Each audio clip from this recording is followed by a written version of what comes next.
No segundo ano, nós vamos agora ver mais um pedacinho da geometria espacial. Nós já vimos os conceitos, os postulados, já vimos a parte de poliedros, a relação de Euler, e nessa semana nós vamos ver os prismas. Então, a gente viu que poliedros são umas figuras, são sólidos geométricos onde todas as suas faces são polígonos. Dentro dos poliedros, nós temos dois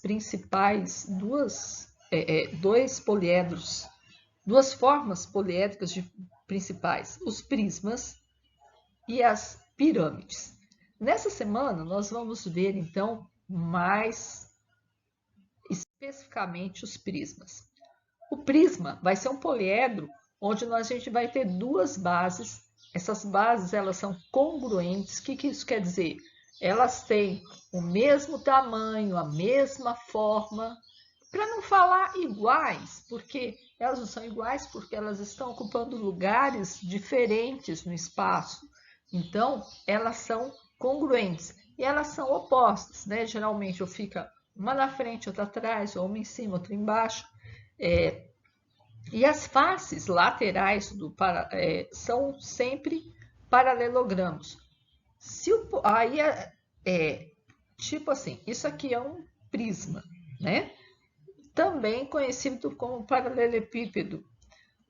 Esse prisma ele tem aqui, ó, vamos pôr aqui, ó, ele tem a parte do fundo aí, coloquei as linhas para a gente poder pensar, ver ele de forma, uma figura espacial. Então ele tem aqui uma base superior e uma base inferior, no caso.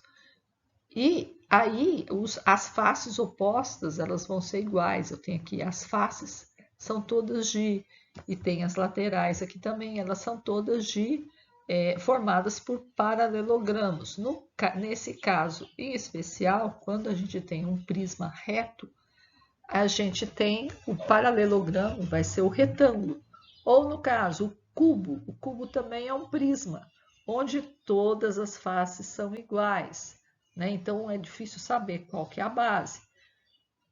Então o nosso prisma ele sempre vai ter o que? Ele vai ter altura, né? Ele vai ter base congruentes e separando essas bases a gente vai ter uma determinada altura. Então eu falei em reto, esse prisma é reto, por isso que as faces laterais dele são retangulares. Agora, eu tenho prisma reto quando as faces formam um ângulo de 90 graus com a base. E tem o prisma oblíquo, né? Que quando forma um ângulo diferente. Para a gente dar nome para os prismas, a gente sempre fala, ou a gente vai falar assim, ó, no caso desse aqui, ó, eu tenho 6 lados na base, então eu tenho um hexágono. Ou eu vou falar prisma hexagonal ou prisma de base hexagonal, prisma de base pentagonal ou prisma pentagonal, né? Só o paralelepípedo e o cubo que vão ter nomes especiais. Eu posso ter um prisma triangular, se a base dele for um triângulo. Então, a nomenclatura para a gente dar nome vai ser sempre a palavra prisma. E para identificar a base, porque ela pode ter qualquer forma, eu ponho a forma da base depois. Para a gente planificar um prisma, o que é planificar? É como se você abrisse, como se você esticasse a forma.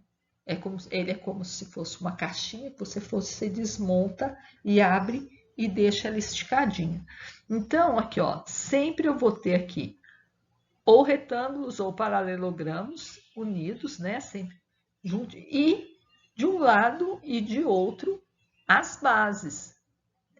Quando eu fecho essa figura, eu chego nessa outra. A área superficial até tem fórmulas, eu sei que tem essas coisas, mas é complicado. Você vai fazer o quê? A área é a área, então você tem que calcular a área da planificação do prisma. né? Ou então calcular a área de cada face, somar. Então, geralmente vai ser o quê? 2 vezes a área da base, mais toda a área lateral. E o volume? O volume do prisma, de qualquer prisma, sempre vai ser base, área a base, a área da base, né? Que a gente vê, é a figura aí, diferente, que às vezes pode ou não ser quadrilátero também, vezes a altura dele. E não importa se a gente tem um prisma reto ou um prisma oblíquo. Porque se você pensar, ó, você vai aqui, ó, ele tem planos. O plano de uma base, ele é paralelo ao plano da outra base.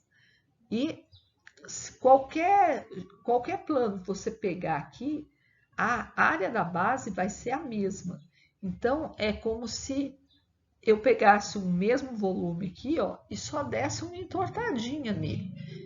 Então, de todo jeito, é a área da base vezes a altura. Esse princípio aqui é chamado princípio de Cavalieri. Então, ele vai falar isso, que vai ser a altura mesmo. A área da base vezes a altura, sempre. Não tem o que errar. Então, o prisma é muito tranquilo, né, gente?